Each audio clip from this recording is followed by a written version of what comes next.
Welcome, everyone. I just want to let you know that the meeting now we're starting a recording. And so this will be recorded and will be later posted to YouTube, and we'll share a link with all the participants. But welcome, everyone, to the second session of Bo Razon's workshop, which is an overview of Philippine native music with Bo Razon.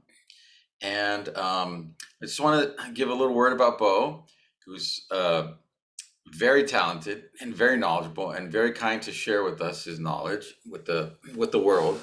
So Bo is a multi-instrumentalist, composer, recording artist, and educator.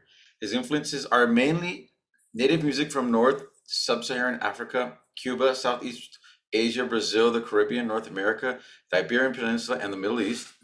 He's passionate about traditional music of indigenous world cultures as well as contemporary music genres, and he seeks ways in which the two may coalesce organically.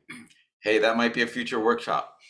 His skill sets have brought him to work in a musical capacity with several global institutions of art and culture, such as the British Council, the Goethe Institut, Alliance Francaise, Instituto Cervantes, and Philippine National Commission for Culture and the Arts.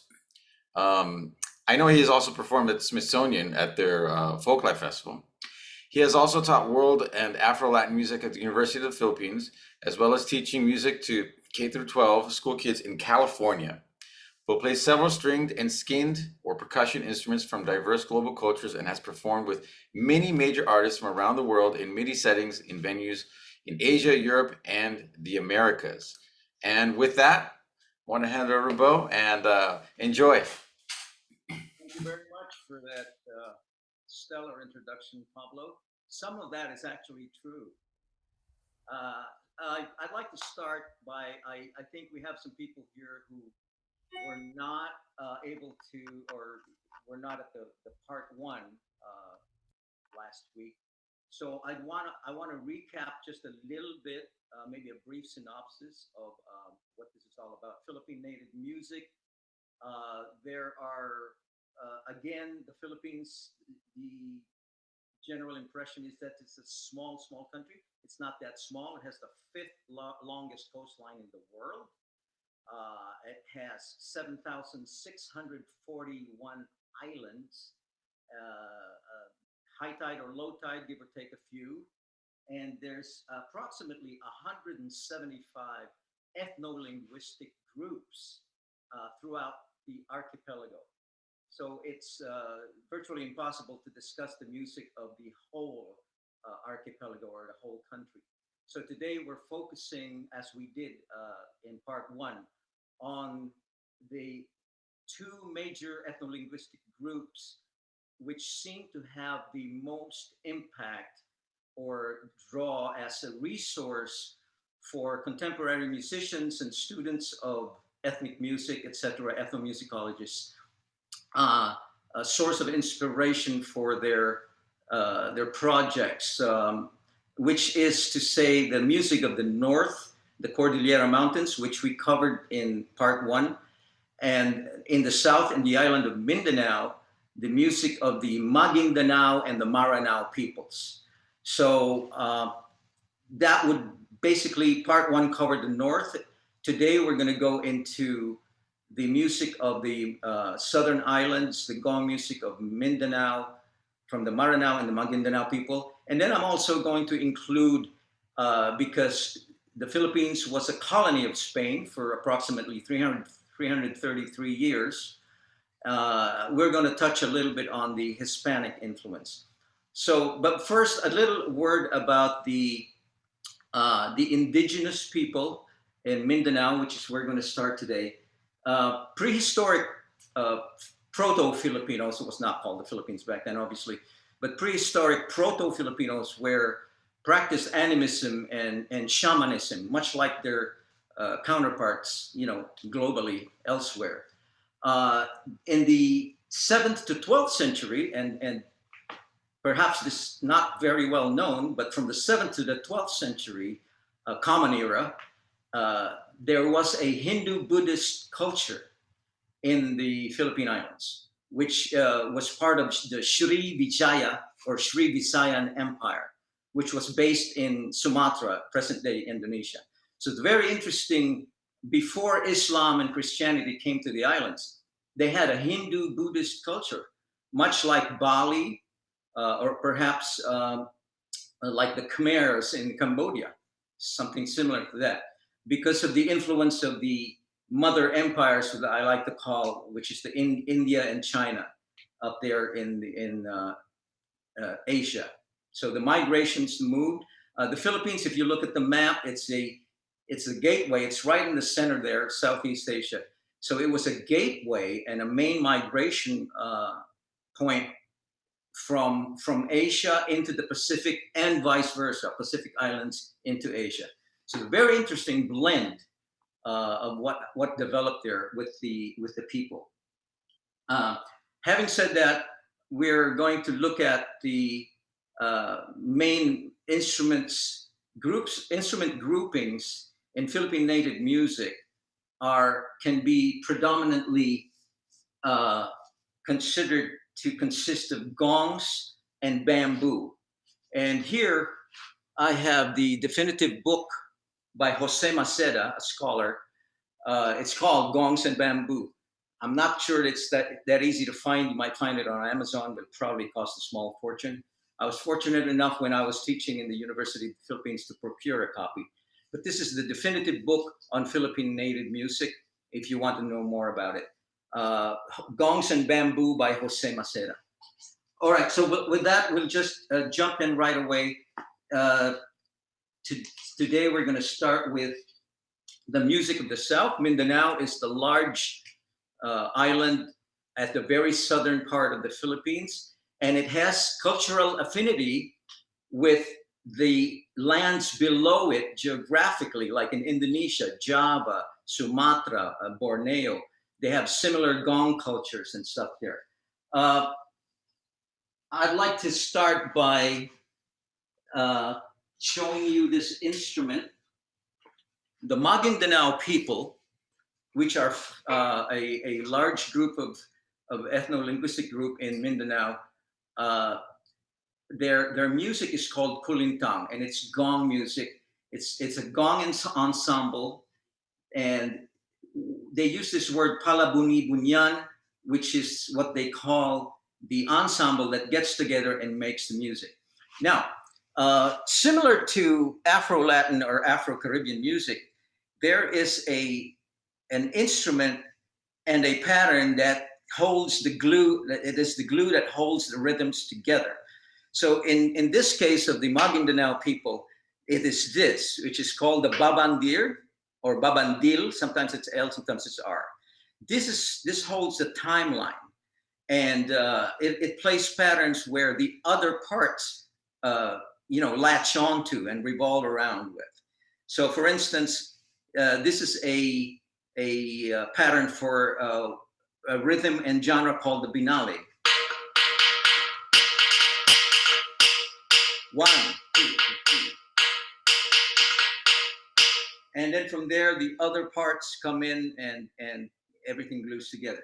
So to give you an example, whoop, there goes the sun, getting very bright. I will share a screen now and play a clip. Now, the Kulintang culture of this part of the Philippines, traditionally the women play the instruments. They excel in it, and they teach everybody else. It's sort of a matriarchal kind of thing. So the women are the virtuoso players. Not to say that the men aren't, but traditionally it's a woman-based origination of the music culture or subculture. So I'm going to share a screen. I hope this works. We had some problems last time, but hopefully they're going to be addressed. So first I'm going to play a breakdown of the binalig rhythm. Can everybody see that video? Yes, we're good. Yes. Yes, okay, good. So this is the binalig rhythm. It's also a genre, it's a scale, and it's a rhythm also. And I've broken down the instruments you'll see. are the babandir, which I was just holding there and playing. And the drum is called dabakan, which I don't have. Mine is back in Manila, so I'm just using a different drum. And then the two agongs, which are the bigger gongs, play a bass pattern. And then the rest of this, the layers go on top of that. But first, let me just play. Hopefully you can hear it. You might want to put your headphones on. Dabakan part. Dabakan. 1, 2, 3, 4. Now, babandir.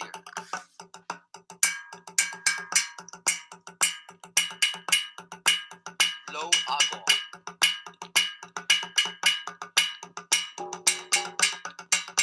High agong.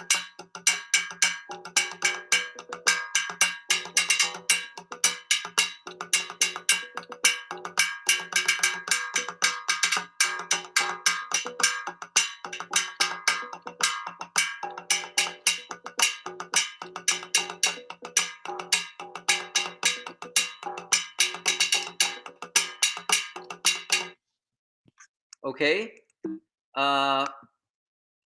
Was the video and audio okay, everybody? Yes, it was all great. Yes. Yes. Okay. I've learned to stop the share because this is where I encountered problems last time. Stop the share before starting a new one. Now we're going to let enough of me playing that music. We're going to let the experts do it now. This is a village where the women are going to play, and I'll explain. Now, the thing about this music is it's sort of like jazz. It's every region in the province or that general area has a different, take on the basic traditional rhythm slash genre. So you'll go from village to village, and everybody will have a different, their own interpretation, their own variant of it. These are variants of the good kind, right? So and the whole idea is to improvise and really create a virtuosic performance. Very everybody's trying to outdo each other with the licks and the improvisations. Kind of like it's sort of like jazz. So without further ado, we're gonna play the clip and share. Okay, I hope. Here we go. This is the Binalig rhythm by this village of women here.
Okay, that was. Did everybody hear and see that? That's quite incredible music. If you noticed, they were, smoking a cigarette. The lady standing up. All right, the lead player is playing the kolintang, and that's the lead instrument. Plays the melodies and stuff. The woman in the back standing up, not even looking at her gongs, but just playing some incredible stuff rhythmically, was playing what is called the gandingan. I don't have one here, but the gandingan is a support instrument that plays ostinato patterns, like repeating patterns to support the rhythm, the rhythmic core and the bass. So, but it also has notes because there's four of those gongs. It's like not only rhythmic but also melodic ostinato. And she was also improvising along with the lead player, which is just some incredible stuff. You know, I'm just a huge fan of this music. I've been studying it for a few years now. Ironically, until I moved back to the Philippines in the 90s, I wasn't even aware because when I left in the early 70s, you know, I studied, you know, played Cuban music and blues and rock and everything else, Latin music, got into a little bit of jazz, African, Caribbean, everything but Philippine music. And it wasn't until I went back in the 90s to the Philippines that I began to be exposed and started to study it. So, really fascinating stuff. I'm going to share another clip here. Uh, by the way, we're going to have a Q&A, hopefully time permitting. I think we're doing okay for now. So the next clip, this is some women, some more of the. All right, now I don't see the. Okay, here we go. This is another rhythm. I believe it's called duyog or a version thereof. Here we go. By the way, babu in their language means auntie. So these are a bunch of badass babus just hanging out one afternoon and jamming their culture, you know, their tradition.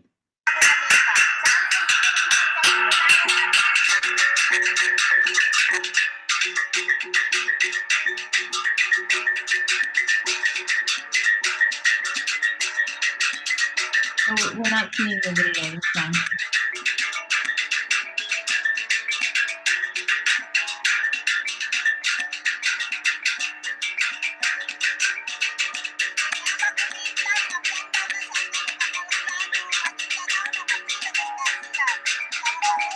Oh, we're not seeing the video.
All right, so those were the Babus of Datu Piang, which is a village in the Maguindanao region. The province is also is Cotabato and Maguindanao in the island of Mindanao.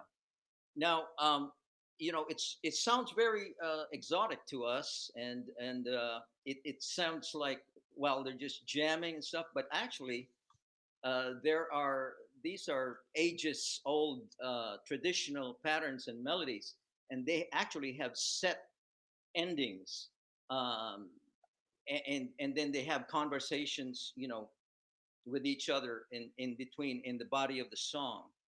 Um, Somebody wanted to be admitted. Okay, so we might not hear it, and it took me a while, quite a while, to hear it. But there are certain cue licks that they play that tell the ensemble, okay, the ending is coming. So that's, you know, it's all worked out, but it's just already ingrained because it's their tradition. Um, all right, well, just to list down the instruments. When the camera panned to the left, the babu that was playing the huge gongs, those were like the bass gongs, they're called agong. And there's usually two of them, and they play, counterpoint or bass patterns, but not very sparse, because again, the whole idea is, extemporaneous improvisation within the traditional framework. So that's the whole, one of the basic ideas when they get together and play. Hey, Bob, Again, did you you saw know the we didn't see babandir. Bo, we did not see a video a while ago of your last clip. Oh, I'm sorry. that It one? was Did not. only it was only audio. Oh boy. Yeah, that one didn't show up. We were trying Okay, to here signal. we go. Here we go again. This is the problem we had last time. I'm not sure what happened there, but I'm sorry about that. We didn't see the badass aunties. Let me try that again. we didn't. Yeah, we didn't see it. Yeah. Let me. I'm so sorry. Okay, now I have this.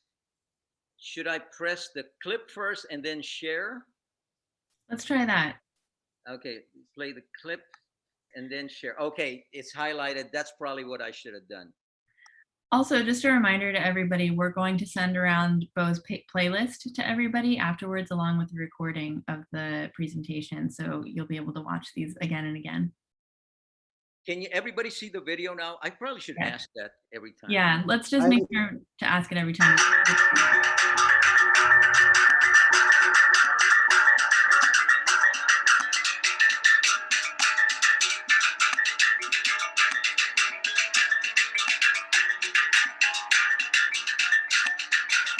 Those are the agong right here, the bass.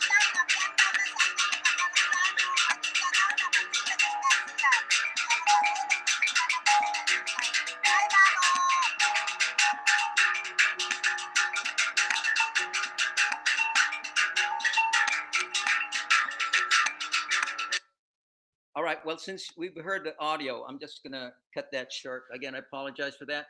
So you saw the big gongs, that's called the agongs. It has a bass function. And the other babu, she didn't have a babandir around, I guess. So she was playing the babandir pattern on the edge, on the side of the agong. And, that's what was going on there. So to hopefully avoid that happening, what I'll do is I'll ask if before I click play on this clip, I'll ask if everybody can see the video first. Is that good? Great, that's a good idea. Or because if somebody hollered, I couldn't hear it. I'm sorry, because that's a particularly loud clip. So Yeah, again, they're not so EQ'd. All right. Well, moving on. We have some more gong stuff, and then the other component, instrumentation-wise, of this culture here, they also have wooden instruments. Whereas in the north, we saw last week with the Cordillera people, they had a lot of bamboo instruments as well as the gong instruments. Well, down south, they have the gongs and wooden instruments. So we'll see a little bit of that. Let me share one more thing, though. Okay, this next rhythm is called. It's a rhythm and a genre. It's called Tid-tu, and this particularly I find fascinates me because the rhythm pattern, for instance, the timeline or clave, for those of you who know Latin music, of this Tid-tu is this: 1, 2, 3, 4.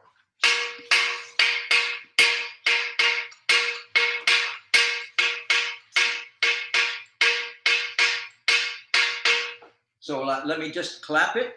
1, 2, 3, 4.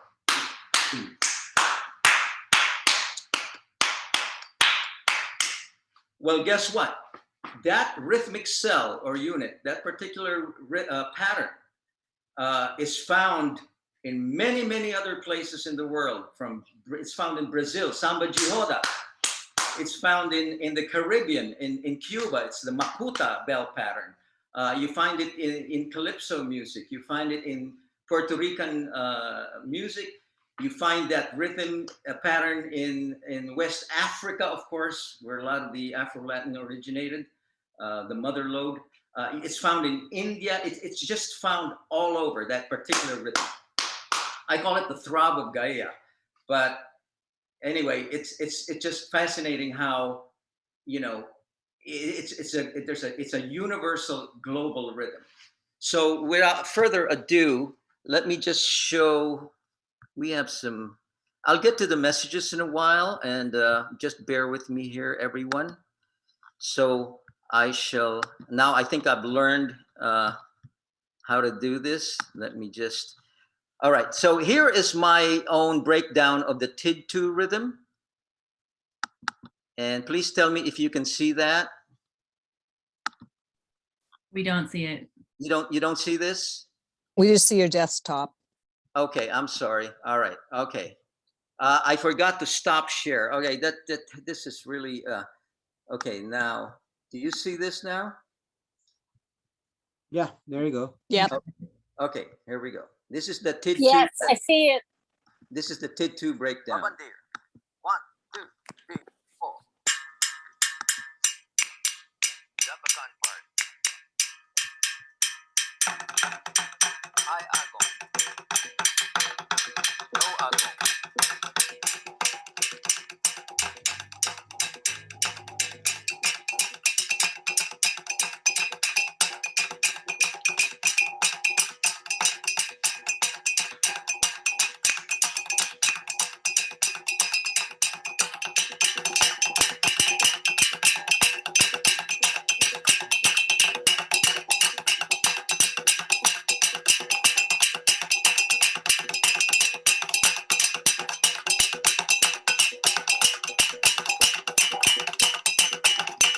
All right, well, that is TID2, and I got to remember to press, oops, I didn't press stop share. Oh, this is, I'm sorry. All right, well, anyway, you saw that middle pattern there, the one that went, pa, pa, pa, pa, pa, pa. So you've got the main pulse going, pa, pa, pa, pa, pa, pa, pa, and then all the other complementary parts around it. And then that middle pattern going, pa, pa, pa, pa, pa, pa, pa, pa. That is found in so much Caribbean music, Afro-Caribbean music. In Cuba, called Makuta, in Trinidad, Tobago, it's calypso pattern. In fact, you could go ta ta ta ta ta taran pam pam pam pam pam pam limbo rock, right? It's exact rhythm of that song. Taran ta ta ta ta ta ta pa pa pa pa pa pa pa. So a lot of universal stuff going on here. Next, we're gonna go to a rhythm. We're gonna see what the youth are doing. I used to think, I used to teach, and I had this thing that I would teach my students when I was teaching at the universities about TIE, tradition T plus innovation I equals E, evolution. It ties it all together. You can't evolve if you don't, study the tradition. And then, by the same token, the tradition sort of becomes stagnant if there's no innovation. So Antonio Ruiz is trying to enter. I keep pressing admit, so I don't know what. I'll take care of the Okay. So here we see now what the youth of the Maguindanao culture are doing with this TID2 rhythm. All right. So let me hope this works again. All right, share. And here we go. Can you guys see that before I press play? No. You don't? No. Oh. I think you have to press play right now before we see it. Okay, hang on 1 second. Can you see that? Did you see that? We hear it, but we don't see it. No, we don't see it. Yeah, all right. It's all audio. It's all audio. All right, let me stop share. All right, there's a whole list of protocol. Okay, let me just try this again. Share screen. EducArte. And then, how about now? Still no. Still no we video? see your desktop. Oh, maybe I should put that down. How about now? Do you see the clip? Nope. No. You don't see it? No. So I have no idea what's going on. I'm so sorry. Maybe You want to try double clicking on the clip, Bo? double clicking. Okay. No, that doesn't work either. Can you hear it though? We can hear it. It sounds great. All right. Well, I don't know Yeah. what's going on because we had a test run earlier, and it was working fine. And I'm so sorry again. I was hoping to avoid this, but it seems like. Let me stop the share right now. But one thing that you can try Yeah. is when you share again, instead of selecting the EducArte folder, select the QuickTime video that's already open. So you can choose from the different windows that you're going to share. And if you click on the QuickTime video that's already open, then that should work. Okay. Well, okay. First share screen down here, and then maybe. Oh, okay, here, and then share, right? There, do you see that? There we go. That's it. You do? Yes. Okay, I hope I remember. All right, here we go. This is the youth, and look what they've done. Their innovation is the youth. They're always antsy, right? So they want everything fast right away. So they've taken this genre, this rhythm, and the BPM. They've just hyper spaced and hyper sped it up.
Stop share.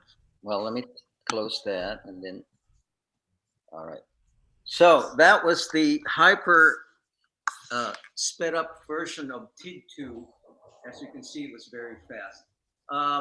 So that is, just a small representation of the gong music of this culture. I think, because of the time parameters we have, I'm going to take a look at the chat here. Yeah, please, everybody, please leave your email if you didn't already when you registered. Please leave your email in the chat for the organizers. We're going to send everyone a playlist of all this videos. So in case you, yeah, gong batucada, right? Similar beat to the old Warner Brothers cartoons. Oh boy. Okay. Yeah, I mean, interesting observations. Now, perhaps all the brass and the gong, they figured, well, it needs to be tempered with something. So they play all this stuff on wooden instruments, like I have here, and they call it akayo. Akayo means wooden. So this is called by the way, I just purchased this, got on Messenger and ordered it from a teacher, my Kutyapi guru who's in Mindanao in this region, a couple of months ago, and they shipped it to the Bay Area, and I picked it up there last week. So this is called Kulintang Akayo. Now I'm going to play a song on it. I'm still learning it, but this is called Mamayog, and it is a song, a traditional song of courtship, romance, trying to woo the woman. So here we go, and this is a Binali rhythm, like what I was showing earlier with this timeline. So you can imagine that going while I play the melody.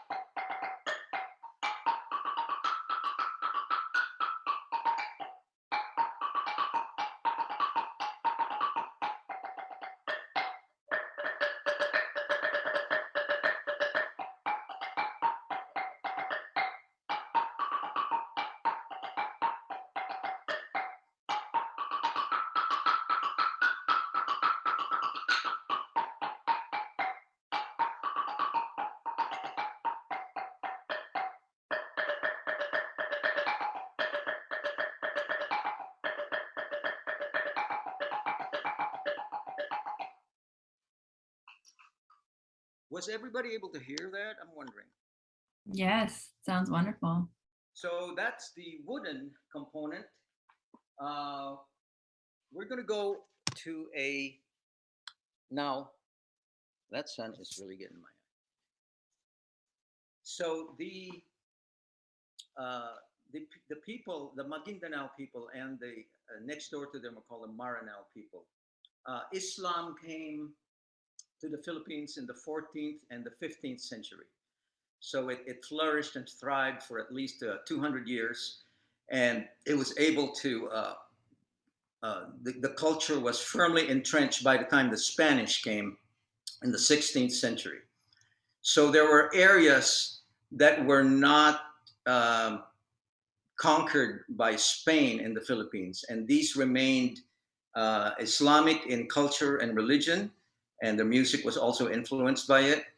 And among them are, we already saw the Maranao and the Maguindanao people, but there are also some other indigenous groups that were peripherally Islamicized. And they have similar music, but they have their own language, so it's their own take. This one group is called the Yakan group, and they are particularly adept. And well, their music, I love it. They use a lot of wood. So we're speaking about wood right now. Let me try and share the screen here. I'm hoping this works. And whoops, I think okay, now let me try that again. So open the video first and then select. Oh, open the video. Okay, And hold then on. when you share, select it. Okay, here, oh boy, I don't have the EducArte folder all of a sudden, desktop. Oops, now I've lost everything. Anyway, share screen, and then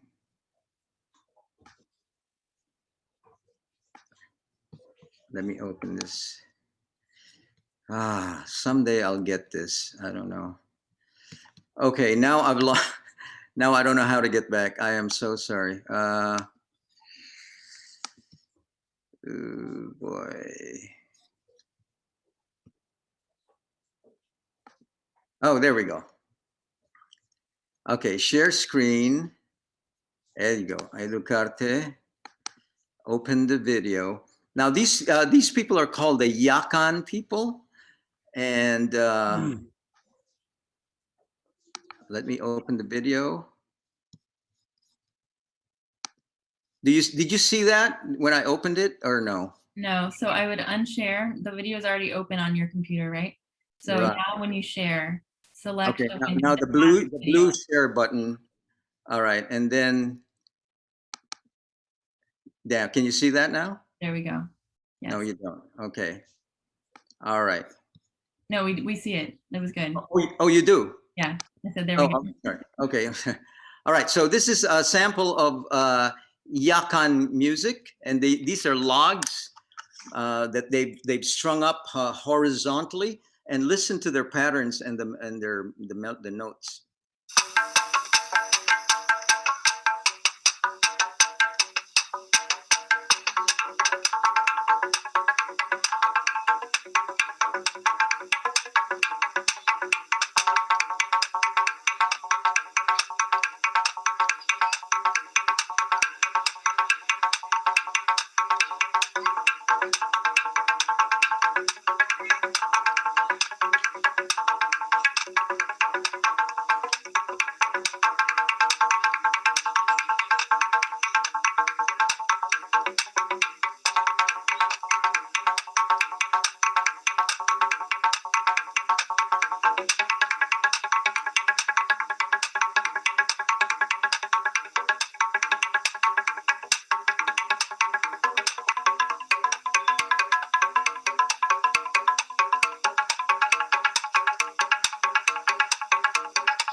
Stop share.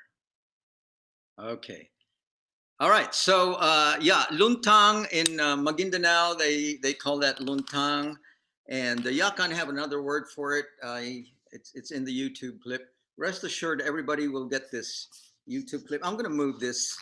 The sun is just really in my face right now. All right. So the playlist will be sent. Yes, that is correct. We're going to move now because of time again. I'm going to have to skip a couple of the clips I had prepared. I wanted to go now to the Hispanic influence in Philippine music. In 1521, Spain arrived on the island shores, and approximately 40 years later, began aggressively colonizing the islands. So, and they took over for 330 some odd years, except some of the of the Highlanders and some of the indigenous mountain groups and the coastal Muslims like the Yakan, Moros, they're called Moros, were not subjugated or colonized. So they were able to retain a lot of their culture. Lowlanders in Luzon, Tagalogs, and in the Visayas were greatly influenced by the Hispanic colonization in their music, not only their music, but in the food, in the manner of dress, in the dances, in the cuisine, and even the language. You know, Tagalog has a lot of Hispanic derived words. well, not the pure Tagalog, but the vernacular Tagalog. Anyway, so I'd like to go on to this portion of the program. Unfortunately, I had a few more cool clips to show you, but we'll get around to that when they send the playlist. So Spain, all the countries that Spain colonized, you know, back then, we're talking, you know, Puerto Rico, Cuba, and virtually all of South America, except for Brazil, the Portuguese got that. They brought, you know, elements of their music and their culture. So in the area of stringed instruments, the influence is definitely very, very strong. So they had these stringed instrument ensembles. They had and have still to this day, called rondallas. And in the rondallas were different permutations of the lute, in the medieval lute, or laúd, which is the Spanish word for lute. So here you have a laúd. This is a Filipino laúd. They have laúds in Cuba. There's a Cuban laúd. In Spain, they have laúds. They have rondallas in Mexico, in Cuba, in Venezuela, in Puerto Rico. But in the Philippines, it really, really flourished. This smaller one, you can see the size difference. There's 14 strings on the Philippine laúd. I think the Spanish one has 12 or fewer, and even the Cuban one as well. The smaller one is called Banduria, and again, of the Hispanic influence. Obviously, of course, you find this in Spain. They have this in a few of the other Hispanic colonized ex-colonies. And the Banduria is, the Philippine Banduria has 14 strings, but the Spanish one has 12. So in the Philippines, they tripled the chorus for the higher strings.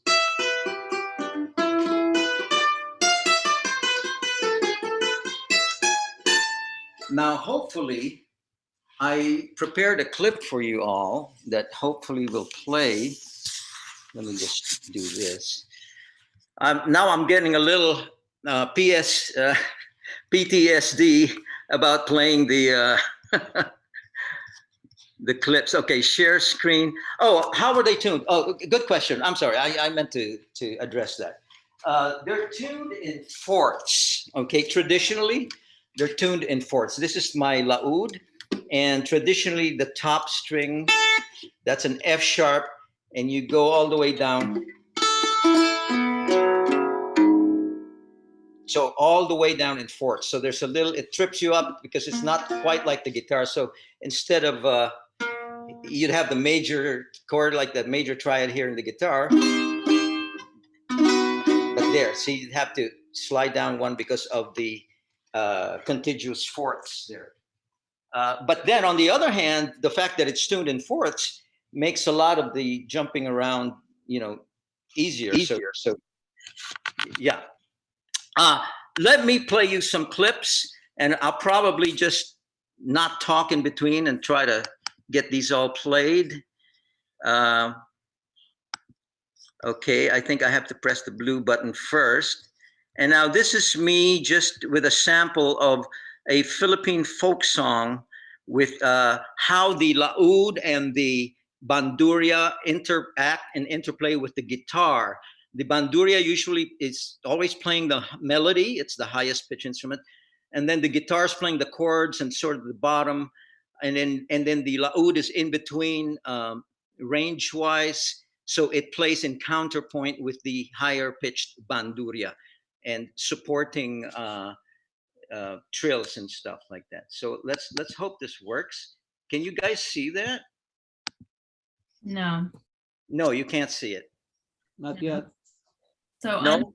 unshare, it should be open, right? You can see it on your computer. So if you unshare, share Okay, again. okay, I'll stop share and then. And then when you click share, you'll see that video is one of the options for the windows that you can select. Okay, when I'm going to click share screen right now. Okay, and there it is. I see it. I see. Okay. Now do you see it? Yes. Oh boy, what a relief. Okay, this might There be you a, go. this is recorded very soft. I apologize. 11:30 at night, and I'm trying to stay awake here. So here we go. This is called Bakiamo Neneng, and you'll see the interplay.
So I didn't resolve the ending just for you guys.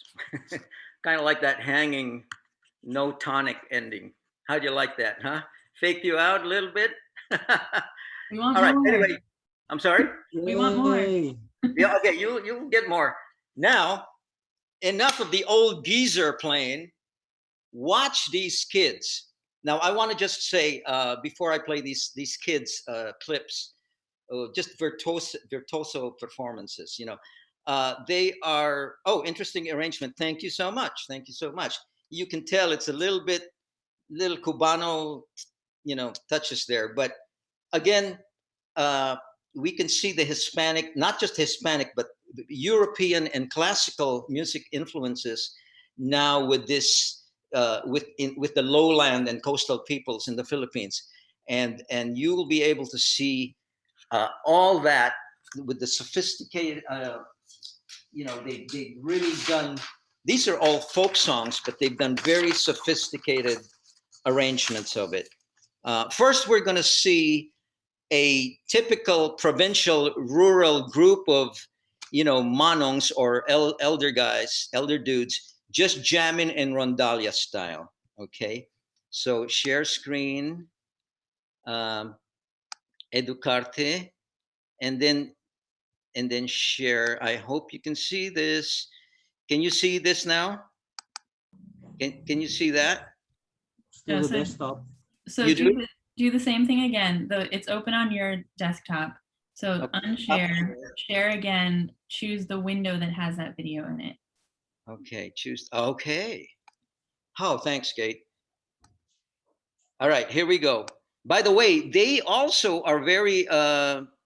They've improvised. There's a hybrid banduria here. They've used the banjo for more resonance, and this is done in Brazil. I've seen Bahia pictures in Bahia of the cavaquinho, but in a banjo. So apparently, I mean, this is a universal thing in the rural Philippines, out in the countryside.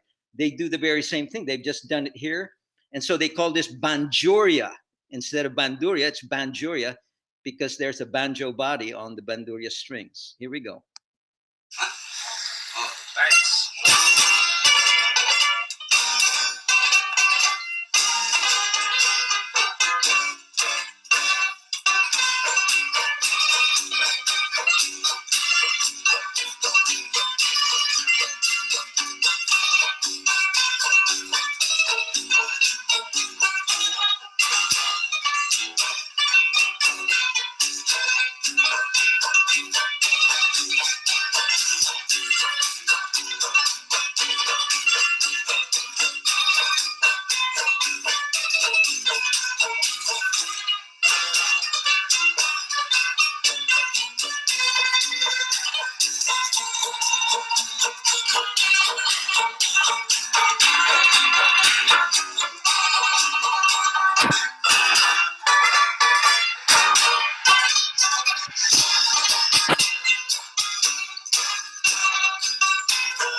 Okay, that was a rural group of you know, elder dudes just having fun, and they've arranged something obviously. So you might notice not only, you know, the rondalia setup with a string ensemble, albeit a very countrified one. Uh, they they they uh, they have this beat. It's like an umpa, you know, almost German, you know, polka. I think that's more akin to the paso doble of Spain. You know, the two straight up and down umpa um, uh, uh, rhythm. I'm hearing similar musical format to the Sousa marches. Yeah, exactly. So very interesting, and they're really getting into it. All right, I'm gonna click on. We're running short on time here. Let me share Mabuhay from Manila, Philippines. Hello. Okay. Uh, So this. open the video first on your desktop, and then when you Okay. share, Hold on. select. Hold on. Okay. I'm sorry, Kate. Say that again. So open the video first, and then when you click share, choose the window with the video in it. Okay. Open the window. Okay. Here we go.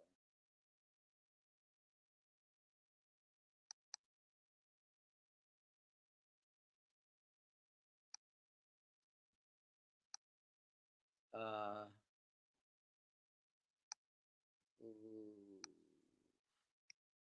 share screen.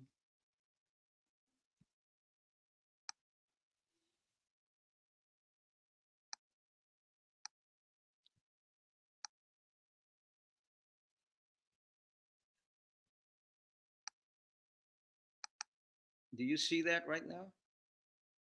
No, so again, stop share, and Okay. then You don't see that? no, Stop share. I don't know why I can't get this. I'm sorry. then share again and choose the window with the video. Let me just close that window first. No, keep the window open because you want it open. Oh, I want it open. Okay, I want it open. All right, and then I'm gonna put it behind, right? Okay, and then share screen, and then there it is. Here we go. Got it. All right. Okay, now these are the young national artists, young musicians competition. So you'll hear a little more sophisticated. This is the full on rondalia.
Olay.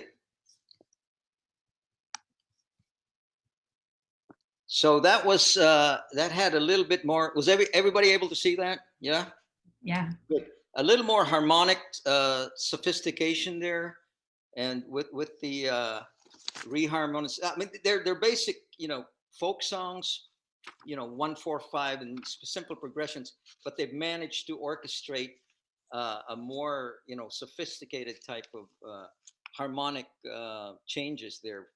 Um, I'm gonna do another one. Kate, you're gonna have. All right. So first, open the window, right? Okay. Let me see. Uh, okay. Get to the EducArte, and then open the window. All right. And then I think I'm finally getting the hang of this at the end.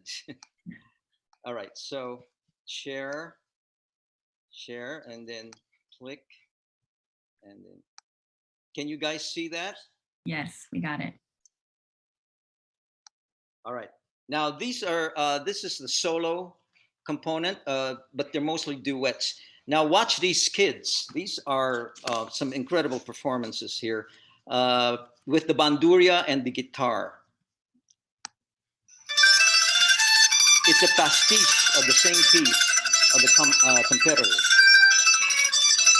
You can hear Portuguese fado, Brazilian choro, European strains, Iberian.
That kid looked like he was about 6 years old, but he was the baddest of them all. First play. Did you hear that coda? You saw the other kids a little bit nervous here and there, but that kid he wasn't even looking at the neck. I mean, just some really great stuff. It is now 5:08 on the West Coast. I believe we've reached our hour. Am I correct, Kate, Pablo? Yeah, why don't we go to questions? Okay, yeah. Be a good time for that. There's a whole chat stuff. So anyway, just to wrap it up, I'm sorry I wasn't able to play a lot of the clips, or not a lot, but a few clips. But what I wanted to say was, like everywhere else in the world, traditional music is evolving, and people innovate and make it evolve. So what's happening with what you've just seen last week in part 1 and part 2 today are the indigenous native musical elements in the Philippine Islands, but that the contemporary artists and musicians are doing some wonderful things with them today. And using the gong elements of the gong culture and the North, with the bamboo stuff and the mouth harp and all of that stuff you've seen and with the wooden xylophone, the idiophone instruments, they're being incorporated. There's some really wonderful things going on now in the islands with the music. You know, in Manila, you hear about, well, it's all Western pop, it's all Western pop. Well, yeah, of course, it's all Western pop all over the world. I mean, the homogeneity, it's pervasive. But on the other hand, there's all this other stuff going on, this wonderful stuff of you know, native traditional music being contemporized, you know, in very creative and clever ways. So with having said that, you might want to check out, you know, a shameless self-promotion here, my album, which I released 2 years ago, called Saronai Sessions. I have the JPEG here, but I'm not even going to attempt to share the screen now. But it's called Saronai Sessions, Bo Razon. I've used a bunch of this gong music and elements from the Maguindanao culture and the Maranao culture in that album. It's called the Saronai Sessions, Saronay. Please check it out. There's also stuff that I've done with Chris Trinidad, who we blended traditional, classical Filipino love songs from the 20s and the 30s and put them into Cuban rhythms. So there's all of that. Check out my page on Facebook. It's called Bo Razon Music. So I'll put all of this stuff over there. And like Kate said, we're going to send everybody a playlist of all the videos. Now we're going to have a little Q&A, and I'm going to try to answer as much as I can. We have a long chat thread here. Sounds very Italian. Yes, it does. Yes, it does. Saronai Sessions, thank you. Thank you. Thanks, Kate. Susa.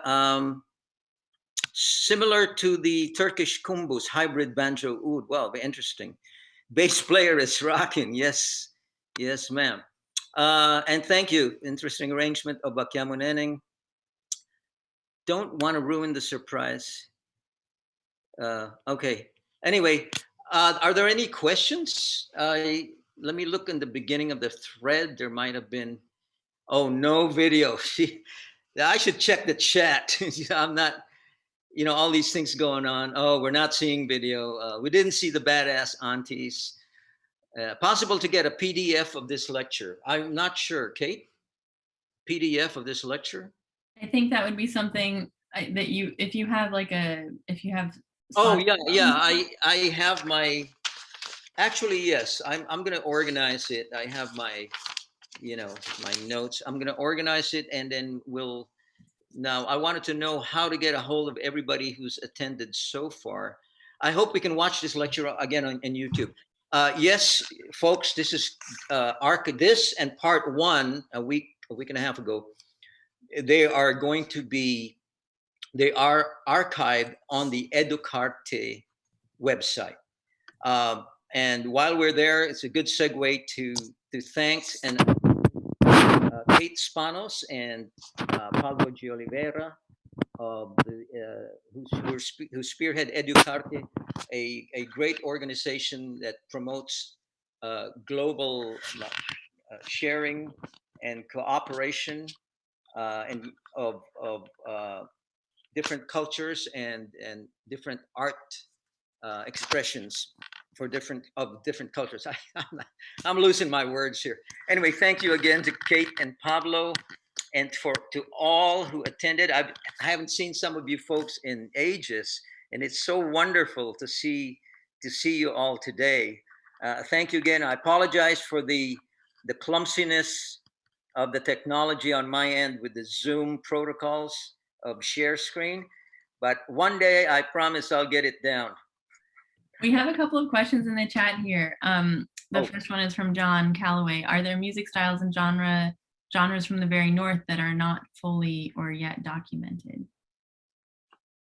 What I know, as far as I know, obviously the more documented styles and genres are the ones of the major Cordillera groups, right? The Kalinga, we saw that in part one.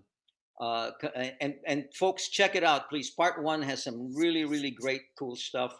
with the northern tribes. Again, they were never conquered by anybody.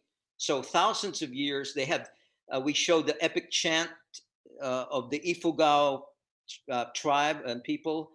It's called Hudhud. And it lists the genealogy of, it goes back 2,000 years, and the exploits of the ancient heroes. It just tremendous, wonderful stuff, and a lot of the gong music from the north.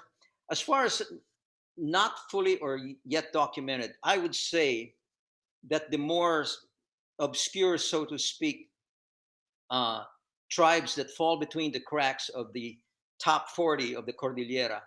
I'm talking probably more like towards Cagayan and Isabela, because there are some indigenous groups living there. In fact, my mother in World War II, when they were hiding out from all the bombing of the war, they went up there to the mountains of Isabela and Cagayan.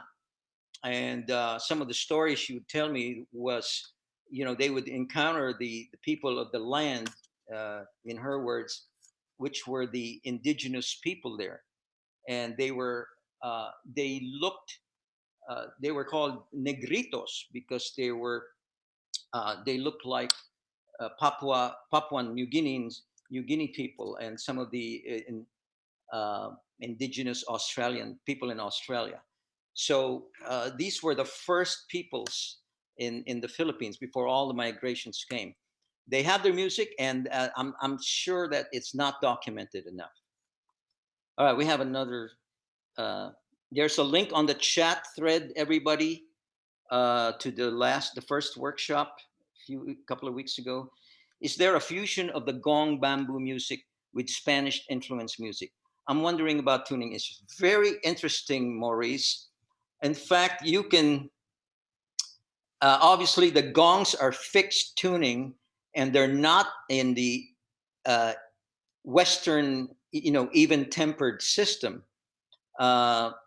So there's a problem when you mix it with, Spanish or, guitars or anything with the Western pitching systems. But it's been done. A perfect example, and again, as self-serving as it may sound, I did this in my album, The Saranay Sessions, where I used gongs with Cuban guitars, the Tres Cubanos, and the Banduria, and the Laúd, and other guitars, even electric guitars. So you might want to check out a few of those. I'll PM you. Also, I was involved in a project about 6 years ago with the pioneer and the master of Maguindanao Kulintang music, who unfortunately passed away a few years ago, Danny Calanduyan, who was my good friend and mentor with this music. We had a project with Chris Trinidad called Subla, S-U-B-L-A. And what we did was, we called it Neo Kulintang, and we mixed jazz elements with the gong music of the gong culture. So you might want to check that out. That's available as well on all the on the platforms. It's called Subla. I'm typing it now. There it is. Subla. I believe it's on Iridium Records, if I'm not mistaken. Also, you might want to check out this album called Canción Tagalog, which is, I was describing earlier, classic Filipino compositions from the 20s, the early 1900s, and the 30s that Chris and I, well, he arranged most of it, and I arranged some of it, blended with Cuban rhythms, and in some cases Afro-Cuban rhythms. That worked out kind of well. I play Banduria and a bunch of other stuff on it. So that's called Canción Tagalog. There it is. I believe it's on the same label, Iridium Records. And again, here is my album. By the way, I'm working on a follow-up to this. And this Saranay Sessions is on Round World Records. World as in, whoop, there. So you will hear, there's others, and I will, maybe let everybody know about this. because there's a bunch of stuff going on in the Philippines too that has that blend. I like to call it ethnofusion. I know it sounds a little bit ethnofusion, but that's what it is. So thank you again, once again, thank you to EducArte. By the way, everyone, check out their website. They're doing some really cool and wonderful stuff with Irish music and Irish dance and Brazilian music and blends thereof. So, with Kate and Pablo and everybody else involved. Thank you.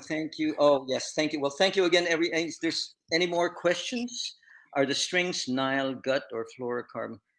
Stephanie, the strings for, those guitars that they use, the Banduria?